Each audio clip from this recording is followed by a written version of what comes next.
Hello there, Seraphim17 once again. This is my Dead Space 2. Zealot difficulty, no damage, no upgrades, no shop, and no items.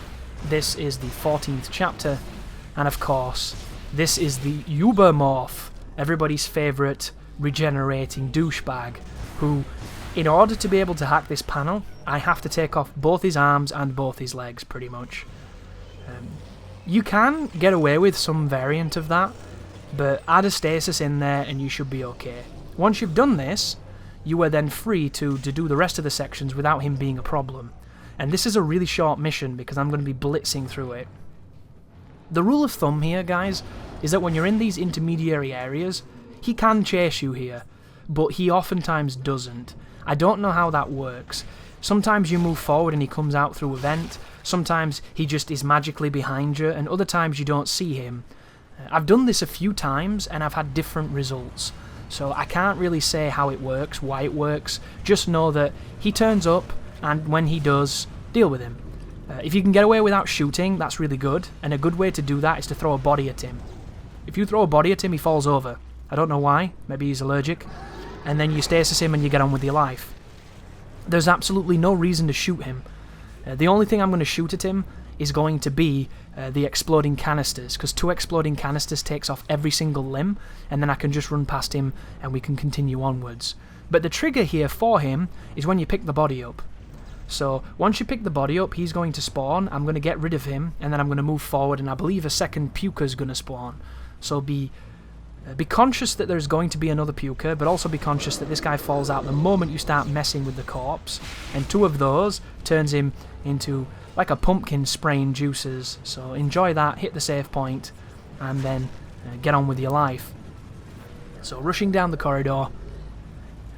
The next corridor, I believe, is the one with the box coming up after this. So we've got a random puker, catches his wonderful emissions, and that's me kind of being like, yo dog, totally got Stalloned, as we move forward. Not entirely certain why I did that. Maybe I was feeling myself, who knows? And then this is the room that diverges to the right, and stuff gets kind of awkward. So you'll notice that there's a lot of the foreskins, there's the black slasher, and then there's a second black slasher just here.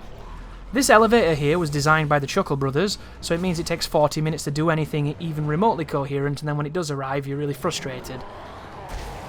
And there's nothing more to say, except don't shit your pants, and I hope you've got stasis. Because look at that. Everybody was on me just then. Ridiculous. I now have 24 bullets, and I'm still very concerned. But in this room, if you fire the panel at that piece of glass, it will break, and you don't have to punch it, and it's a much quicker way of doing that room. In this room, once you hit the door, an infected is going to chase you. One of the infectors. But when you shoot him, I think he realises that he left the stove on, or that he's got a text message or something along those lines, and he leaves. I don't know why, but I'm glad he did that. And then we're going to be entering 0G, to which, you know how I feel about these sections, guys, with the controls, they're not the best. But luckily, you do not have to shoot anybody in this one. You can just completely circumvent them, and I love that. And there's a really, really kind piece of design that goes on this section. So once you pass the creature that's firing all these missiles at us, it will just stop. It will retract itself, and it will hide, and you're good to go.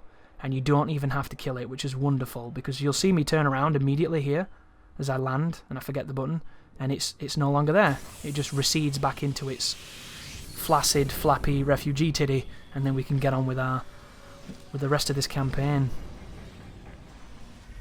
But there's a little bit of a hallucination. Marker this, marker that, blah blah blah. Fantastic lore, please tell me more, VatiVidya, Mr. Reddit.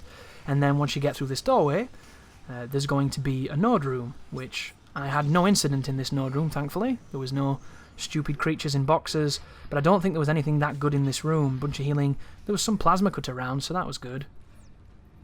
There was a node room earlier in the run where, on my first attempt at the room, I got the best node room on the planet, and then on my victory attempt, I got the worst node room on the planet, so that was frustrating.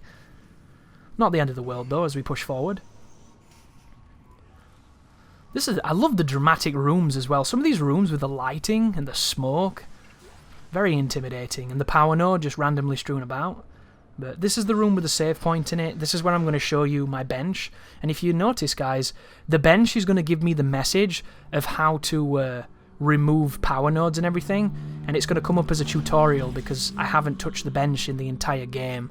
So hopefully for the people who think I've been putting on upgrades and removing them and everything, that for anybody who is quite doubtful of this run, that this kind of proves that I've not been doing that. What would be the point, right? My plasma cutter already takes off the limbs in 3 hits of a black necromorph and 1 hit on a normal one. I don't need the upgrades. It's surprising how good this gun is as it is. Trust me guys, it's crazy. But thank you for watching, and you take care now.